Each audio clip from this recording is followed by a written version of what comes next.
दोस्तों रात जैसी तारीख बदली, हालात बदले, जज्बात बदले, वाकयात बदले और पाकिस्तान टीम के कप्तान भी बदल गए।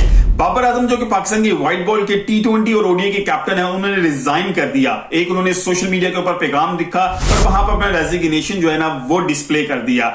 आपको याद होगा मैंने कुछ अर्सा पहले एक वीडियो में कहा था कि मोहम्मद रिजवान को तीनों फॉर्मेट का कप्तान बनाया जाने का बहुत ज्यादा इम्कान था, लेकिन फिर बीच में एक होता है कनेक्शन कैंप। कनेक्शन कैंप के अंदर आपको याद होगा पीसीबी के ऑफिशियल्स भी बैठे हुए थे, कोचेस भी थे, प्लेयर्स भी थे और मोहसिन नकवी भी बैठे हुए थे। उसमें एक चीज बड़ी जो है ना कोच गैरी किशन की तरफ से एक ट्राई की गई कि यहां पर स्टेबिलिटी लाई जाए, इस सिस्टम के अंदर स्टेबिलिटी लाई जाए। इसलिए बाबर आजम को कप्तानी से नहीं हटाया गया, शान मसूद को कप्तानी से नहीं हटाया गया और इंग्लैंड के खिलाफ जो टेस्ट सीरीज के लिए स्क्वाड अनाउंस किया गया उसमें भी बहुत ज्यादा चेंजेस नहीं किए गए, क्योंकि प्लेयर्स को स्टेबिलिटी देनी थी, इनसिक्योरिटीज उनकी खत्म करनी थी। गैरी किशन का एक नाम, वो मुझे बयान बहुत अच्छी तरह याद है, उन्होंने कहा था कि मैं चाहता हूं यहां स्टेबिलिटी हो, लड़के एंजॉय करें, इनके अंदर से खौफ खत्म करना। तो ये उस प्रोसेस की कड़ी थी। लेकिन आज बाबर आजम ने जो मैसेज लिखा उसमें बड़ा क्लियरली बताया कि उन्होंने पिछले महीने में इस बोर्ड को इंटीमेट कर दिया गया था, लेकिन अभी तक कोई चीजें क्लियर नहीं की गई थी। इसलिए बाबर आजम ने खुद सोशल मीडिया के प्लेटफॉर्म को यूज करते हुए एक्स, जो कि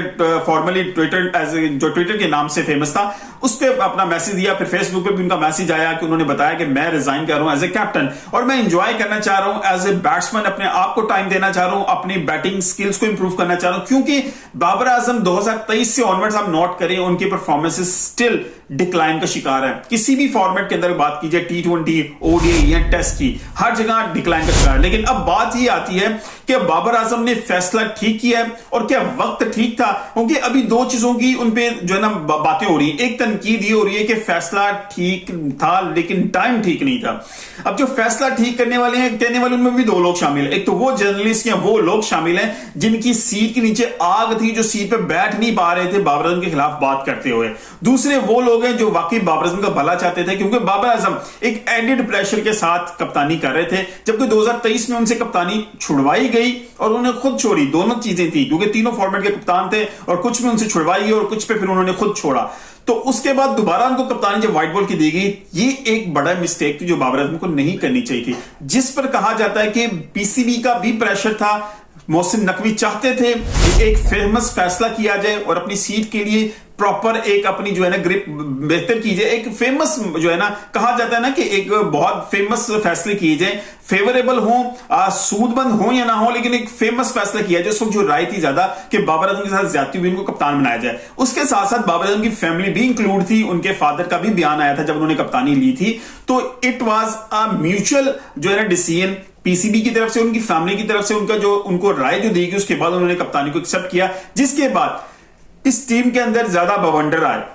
यहां से एक टर्न होता है जब बाबर आजम कप्तानी लेते हैं तो पाकिस्तान न्यूजीलैंड सी के खिलाफ भी हारता है, पाकिस्तान के अंदर आयरलैंड के खिलाफ भी आयरलैंड में हारता है, इंग्लैंड से 3-0 से हारता है और फिर वर्ल्ड कप के अंदर यूएसए से एक तारीखी बदतरीन शिकस्त का सामना और फिर इस वर्ल्ड कप से एग्जिट। ये सारी चीजें उस वर्ल्ड कप, उस कप्तानी के बाद हुई। तो बाबर आजम को उस वक्त भी रियलाइज करना चाहिए था कि फैसला मुझसे गलत हो गया, मुझे टाइमली इस वर्ल्ड कप की हार के बाद जिम्मेदारी लेते और रिजाइन कर देते। खैर टाइम उन्होंने लेट लिया, देर आए लेकिन दुरुस्त आए।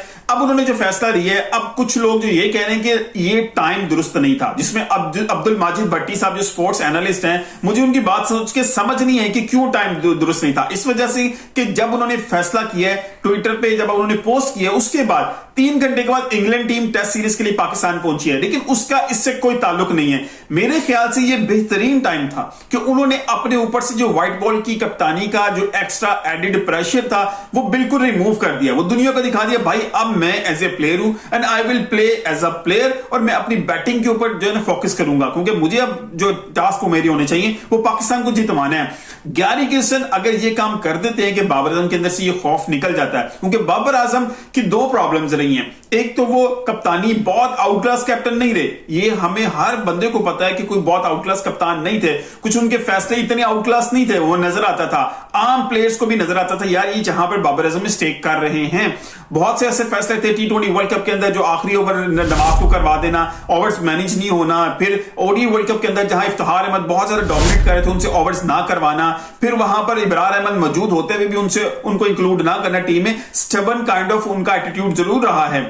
और मोहम्मद वसीम ने जो पाकिस्तान के रह चुके हैं, पाकिस्तान क्रिकेट टीम के जो सिलेक्टर्स भी रह चुके हैं, उन्होंने भी कहा था कि बाबर आजम को समझाना बहुत मुश्किल था, वो स्टबर्न थे। ये सिचुएशन बिल्कुल थी। रिगार्डलेस दिस बाबर आजम की अपनी बैटिंग डिक्लाइन का शिकार थी, अब उस पर फोकस करना बहुत ज्यादा जरूरी था। अब ये फैसला टाइमली भी है आई गेस, और ये बिल्कुल राइट फैसला भी है। ये पाकिस्तान की तारीख की बैटिंग के अंदर ये पाकिस्तान की जो टीम का सिचुएशन इस वक्त बनी हुई है, इसकी डायरेक्शन जरूर चेंज करेगा, क्योंकि बाबर आजम का ये जो फैसला है ये पाकिस्तान टीम को इफेक्ट करेगा, क्योंकि इससे पाकिस्तान टीम के अंदर जो माहौल खराब हुआ था, there are very good chances कि वो दोबारा चीजें रिवाइव हो। जिन प्लेयर के साथ ज्यादती हुई थी, जिनमें सरफहरिस्त शहीनशाह आफरीदी हैं, देखिए उनको कप्तान बनाया जाना भी ज्यादती था और उनको हटाया जाना भी ज्यादती था। क्यों ज्यादती था? क्योंकि उनको सिर्फ लाहौर कलंदर्स की कप्तानी का एक्सपीरियंस था और उस बेस पे उन्होंने जब 2 कप उठाए, जिसमें बहुत बड़ा हाथ अफगानिस्तानी प्लेयर्स का भी था उनको जितवाने में, जिसमें सरफहरिस्त जो है राशिद खान है, वो पूरी टीम का कॉम्बिनेशन इस तरह का था कि वो लाहौर कलंदर्स को बहुत सूट कर रहा था। तो वहां से उनको जो है पाकिस्तान की कप्तानी दे देना, ये बहुत बड़ी ज्यादती थी। मेरा ख्याल है उस वक्त भी अगर मोहम्मद रिजवान को दी जाती तो बेहतरीन डिसीजन होता। अब बात आती है कि जी अब नेक्स्ट कैप्टन कौन होगा। अगर इससे पहले मैं ये बात करना चाहूं कि पाकिस्तान की कप्तानी को छोड़ते वक्त बाबर आजम के स्टैट्स क्या हैं एज ए कैप्टन, परसेंटेज क्या है विन के हवाले से, ये बहुत ज्यादा इंपॉर्टेंट होगा ताकि आपको पता चल सके कि बाबर आजम ने अपनी कप्तानी फिनिश किन पॉइंट्स पे की है। अगर मैं ओडीआई की बात करूं, 43 ओडीआई मैचेस में उन्होंने कप्तानी की, जिसमें 26 में पाकिस्तान ने फतह हासिल किया है, 15 में पाकिस्तान को शिकस्त हुई है, 1 टाई हुआ है और ये 60 की प्रोबेबली जो है इनकी विनिंग परसेंटेज है। टी20 की बात करूं, 85 टी20 मैचेस खेले उनकी कप्तानी में, 48 विन हुए हैं, 29 लॉस हैं, 1 टाई है और ये 56 की जो है परसेंटेज बन गई है। और अगर मैं टेस्ट की बात करूं, 20 टेस्ट मैचेस पाकिस्तान ने उनकी कप्तानी में खेले, 10 जीते हैं, 6 पाकिस्तान हारा है, 4 जो है वो ड्रॉ हुए हैं और ये 50% की उनकी परसेंटेज है। यानी कि ओवरऑल कप्तानी का उनका जो विन परसेंटेज है 50 से अबव है। बात अब आती है कि अब नया कप्तान किसको रखा जाएगा। बाबर आजम क्या किसी को सजेस्ट करके गए होंगे? आई डोंट थिंक सो कि बाबर आजम ने किसी की सजेशन दी होगी, क्योंकि यहां पर सिचुएशन फिर वही आ जाएगी कि उनकी राय के ऊपर आके बाद जो है ना टीम के अंदर फिर प्रॉब्लम्स होंगी। लेकिन अभी जो एक से 2 नाम जो लिए जा रहे हैं वो बहुत ज्यादा इंपॉर्टेंट है। शहीनशाह अफरीदी का नाम अभी कंसीडर नहीं किया जा रहा। जो सबसे ज्यादा कंसीडर किया, जो मैंने पहले भी बताया था, मोहम्मद रिजवान का नाम कंसीडर किया जा रहा है। मोहम्मद रिजवान टी20 ओडीआई के कप्तान होंगे। दूसरी तरफ अभी आपने देखा होगा वनडे जो पाकिस्तान चैंपियंस कप हुआ है और फिर वही पीएसएल के जो चैंपियन बने शादाब खान, इनका नाम भी लिया जा रहा है कि ये ट्रॉफी के हवाले से बड़े लकी हैं और अच्छे कप्तान हैं। आल्दो उनकी अपनी परफॉर्मेंसेस अभी कुछ बहुत ज्यादा अच्छी नहीं है, लेकिन शादाब खान और साथ उनके मोहम्मद रिजवान, ये 2 नाम बहुत ज्यादा लिए जा रहे हैं कि दोनों में से जो है ना कोई एक कप्तान बनेगा, जिसमें मोहम्मद रिजवान के चांसेस बहुत ज्यादा हैं। मोहम्मद रिजवान ने मुल्तान सुल्तान को भी बड़ा जबरदस्त लीड किया है चैंपियंस ट्रॉफी में। मोहम्मद रिजवान ने पाकिस्तान शहीन्स को भी लीड किया है, पाकिस्तान ए साइड को भी लीड किया हुआ है और वो डोमेस्टिक के अंदर भी कप्तानी कर रहे हैं। तो अभी मोहम्मद रिजवान के पास एक्सपीरियंस जरूर मौजूद है, क्योंकि जब 2019 में बाबर आजम को कप्तान बनाया गया तो बाबर आजम के पास एक्सपीरियंस मौजूद नहीं था। मेरा ख्याल है उस वक्त का फैसला, पाकिस्तान की यूनिटी जो है ना वो इनकी कप्तानी के फैसलों को कवर करती है 2022 तक। जैसे ही पाकिस्तान की यूनिटी का मसला आया, बाबर आजम टीम को यूनिट नहीं बना के रख सके, उसके बाद बाबर आजम जो है वो एज ए प्लेयर भी डिक्लाइन का शिकार हुए, एज ए कप्तान भी डिक्लाइन का शिकार हुए और चीजें एक्सपोज होना शुरू हो गई।